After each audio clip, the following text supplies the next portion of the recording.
is September 25th. It's a Monday, and we've got a full moon in Aries coming up on the very early morning of the 29th, which is Friday, and it's called the harvest moon or the corn moon.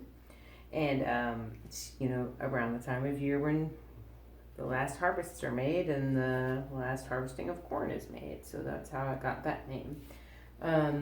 I am going to just do a one card reading. It's going to be real brief today because I got a lot going on coming up this weekend, and it's just I got too much to do. Last weekend I went to a nude meat store in New Albany, Indiana. It's called Roost Boutique. I highly recommend it.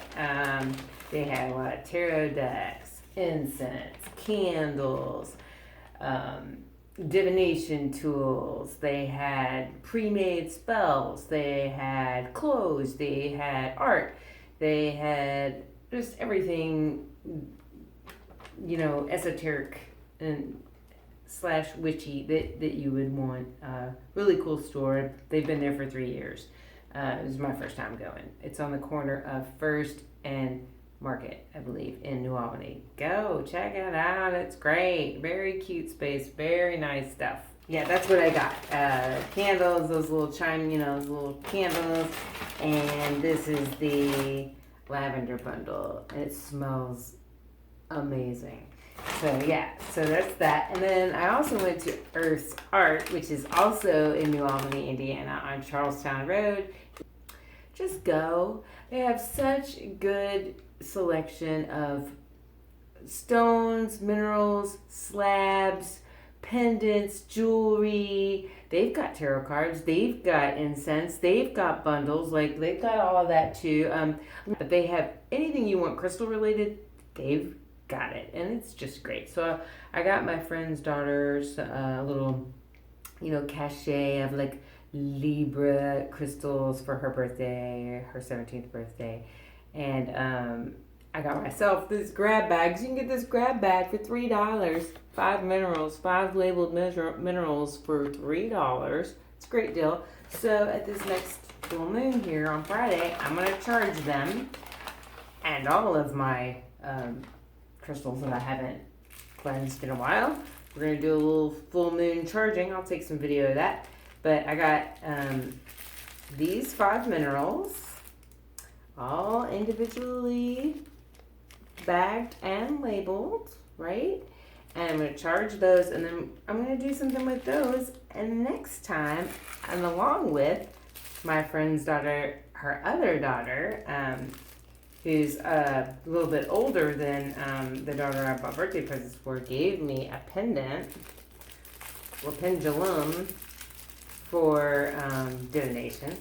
So I'm going to charge that. I believe it's aventurine, I believe. And so I'll be doing that next time. But I got to charge. So that's what's up for next time. And this one, I'm just going to do a one card reading really fast. I just wanted to I did bust my geode.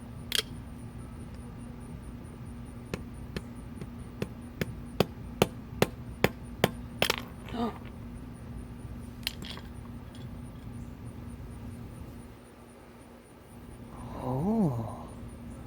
what's this? It's quartz, man. That's what it looks like. So,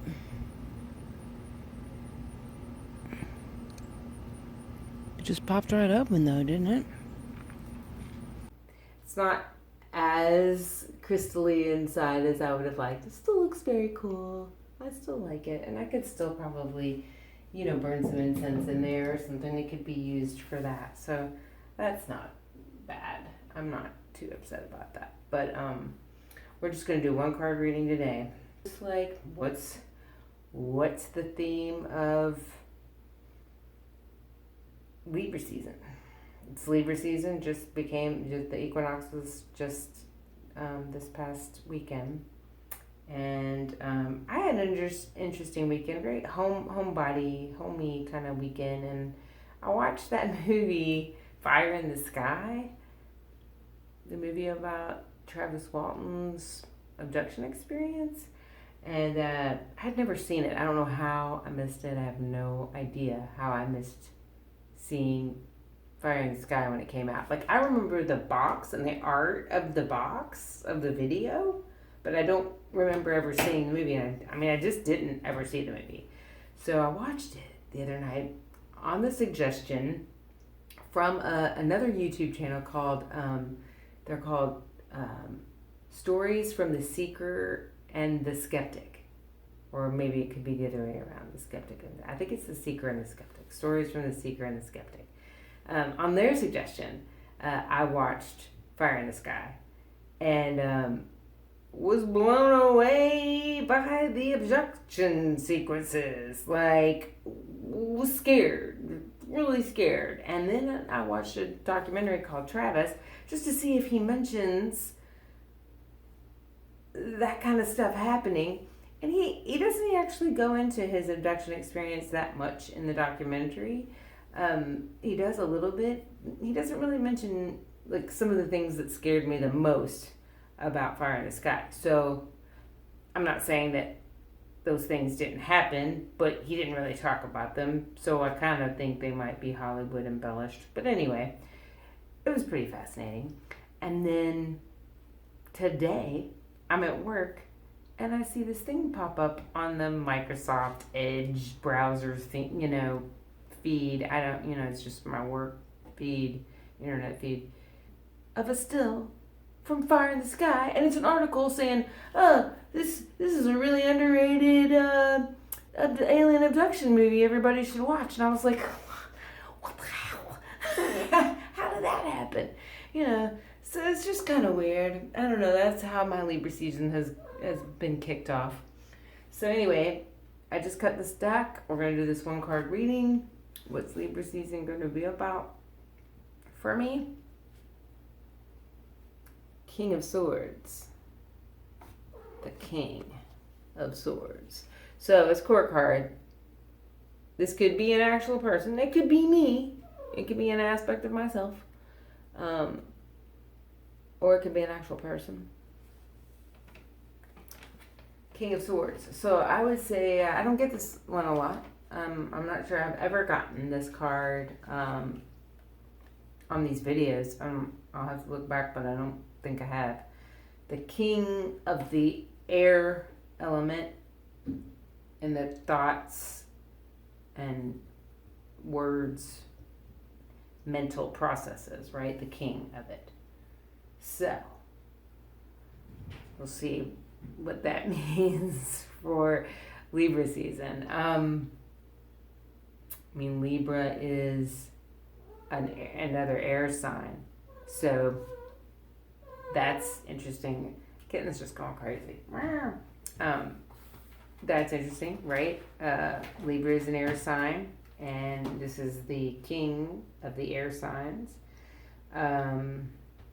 So that could be telling. But I'm going to have to look up more because I don't really know. Interesting that he's sitting on a throne with little butterflies on it. You see them? It's like little butterflies on it. I'm going to have to look that up. Yeah. So let me do a little research and I'll get back on there. What I learned from doing some further research on that card, the King of Swords, is that the butterflies on his throne represent transformation. Makes sense. It says the King of Swords has clarity of mind and can perceive truth based on impartial judgment. So, and if that's an aspect of myself, it says you may worry that you are unsympathetic, but detachment from emotions is what is needed.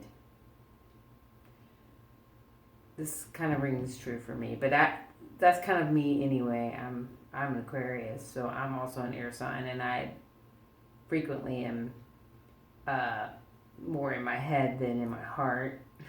So, but I'm also a Pisces moon and a Scorpio rising. So I got a lot of water in there. I got a lot of emotions too.